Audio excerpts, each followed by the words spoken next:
Hi friends, welcome to my YouTube channel. So ನಾವಿವತ್ತು ಹೋಗ್ತಾ ಇರೋದು ಗೊರವನಹಳ್ಳಿ ಮಹಾಲಕ್ಷ್ಮಿ ದೇವಸ್ಥಾನಕ್ಕೆ.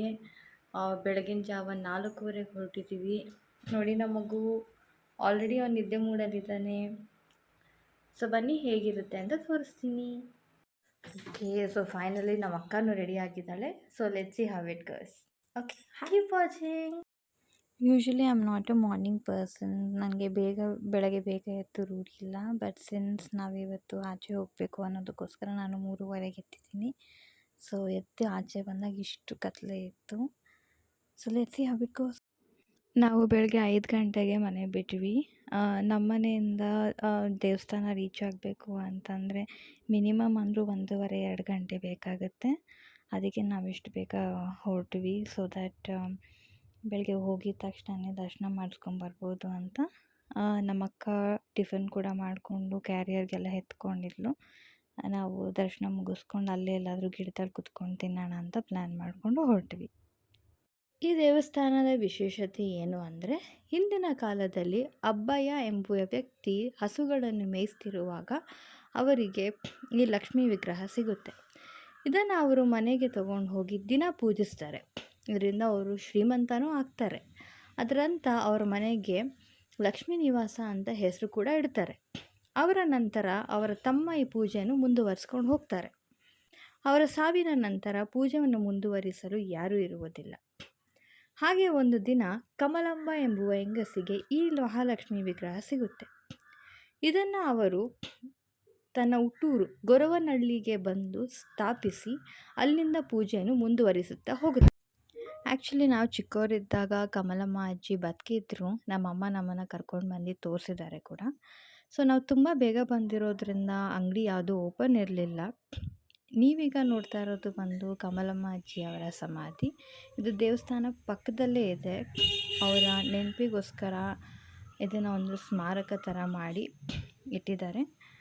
ಸೊ ನಾನು ಹೇಳ್ದಂಗೆ ಅಂಗಡಿ ಯಾವುದು ಓಪನ್ ಇರಲಿಲ್ಲ ಅನ್ನೋ ಕಾರಣ ನಾವು ಬರ್ತಾ ಆನ್ ದ ವೇನೆ ಲೋಟಸ್ ಹೂವು ಅಂದರೆ ಕಮಲ ಹೂವನ್ನು ತೊಗೊಂಡ್ವಿ. ಬಿಕಾಸ್ ಇದು ಮಹಾಲಕ್ಷ್ಮಿ ದೇವ್ರಿಗೆ ತುಂಬ ಶ್ರೇಷ್ಠ. ನಾವೇನೇ ಅಂದ್ಕೊಂಡು ದೇವ್ರಿಗೆ ಹೂ ಕೊಟ್ಟು ಬೇಡಿಕೊಂಡ್ರೆ ನಮಗೆ ತುಂಬ ಒಳ್ಳೆಯದಾಗುತ್ತೆ.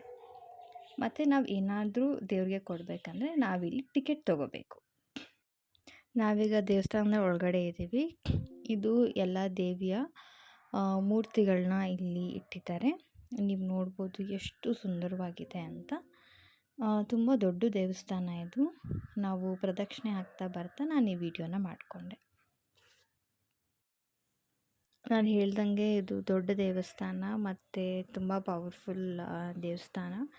ತುಂಬ ಜಾಗಗಳಿಂದ ಇಲ್ಲಿಗೆ ಬರ್ತಾರೆ. ಇಲ್ಲಿ ಬಂದವರು ಎಷ್ಟೋ ಜನರ ಕಷ್ಟ ಪರಿಹಾರ ಆಗಿದೆ ಅಂತಲೂ ಹೇಳ್ತಾರೆ. ಬಟ್ ಒಳಗಡೆ ದೇವ್ರ ಫೋಟೋನ ತೆಗೆಯೋ ಹಾಗಿಲ್ಲ. ಹಾಗಾಗಿ ನಾನು ಹೊರಗಡೆ ಏನೇನಿದೆ ಅದನ್ನು ನಾನು ವಿಡಿಯೋ ಮಾಡ್ಕೊಂಡಿದ್ದೀನಿ. ಈ ತಾಯಿನೇ ಗೊರವನಹಳ್ಳಿ ಲಕ್ಷ್ಮೀ ದೇವಿ.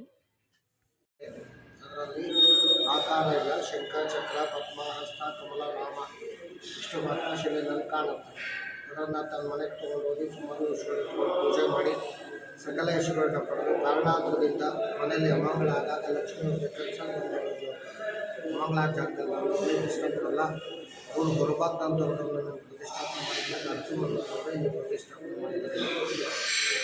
ಎಷ್ಟು ನಂಬಿ ಭಕ್ತಿಯಿಂದ ಪೂಜೆ ಮಾಡ್ತಾರೆ ಅಷ್ಟು ಪ್ರತಿಫಲ ಲಕ್ಷಾಂತರ ಜನ ಅನುಕೂಲವಾಗಿದೆ. ಹಾಗಾಗಿ ಸೊ ನೀವೇ ನೋಡಿದ್ರಲ್ಲ, ಅಲ್ಲಿರೋ ಅರ್ಚಕರು ನಮಗೆ ಎಷ್ಟೊಂದು ಇನ್ಫಾರ್ಮೇಷನ್ ಕೊಟ್ಟರು ದೇವ್ರ ಬಗ್ಗೆ, ದೇವಸ್ಥಾನದ ಬಗ್ಗೆ, ಅದು ಎಷ್ಟು ಪವರ್ಫುಲ್ ಅಂತ. ನನಗಂತೂ ಕೇಳಿ ತುಂಬ ಖುಷಿಯಾಯಿತು. ನಿಮಗೂ ಈ ವಿಡಿಯೋ ತುಂಬ ಹೆಲ್ಪ್ಫುಲ್ ಆಗಿದೆ ಅಂತ ಅಂದ್ಕೋತೀನಿ. ಟೆಂಪಲ್ ಡೀಟೇಲ್ಸ್ ಮತ್ತು ಲೊಕೇಶನ್ನ ನಾನು ಡಿಸ್ಕ್ರಿಪ್ಷನ್ನಲ್ಲಿ ಮೆನ್ಷನ್ ಮಾಡಿರ್ತೀನಿ. ಸೊ ಓಕೆ, ನಾವು ಆನ್ ದ ವೇ ಹೊರಡ್ತಾ ನಮಗೆ ಒಂದು ವ್ಯೂ ಪಾಯಿಂಟ್ ಸಿಕ್ತು. ಸೊ ಅಲ್ಲಿ ಒಂದು 2 ಮಿನಿಟ್ಸ್ ಇದ್ದು ಹೋಗೋಣ ಅಂತ ನಿಲ್ಲಿಸಿದ್ವಿ. ಈ ವಿಡಿಯೋ ನಿಮಗೆ ಇಷ್ಟ ಆಗಿದ್ದಲ್ಲಿ ಸಬ್ಸ್ಕ್ರೈಬ್ ಮಾಡೋದನ್ನು ಮರಿಬೇಡಿ, ಲೈಕ್ ಮಾಡಿ, ಮತ್ತು ನೆಕ್ಸ್ಟ್ ಯಾವ ಥರ ವೀಡಿಯೋಸ್ ಮಾಡಬೇಕು, ಯಾವ ಕಂಟೆಂಟ್ ಬೇಕು ಅನ್ನೋದನ್ನು ಕಮೆಂಟಲ್ಲಿ ತಿಳಿಸಿ. ಈ ವಿಡಿಯೋನ ನಿಮ್ಮ ಫ್ರೆಂಡ್ಸ್ ಫ್ಯಾಮಿಲಿ ಜೊತೆ ಶೇರ್ ಮಾಡಿ. Thank you for watching.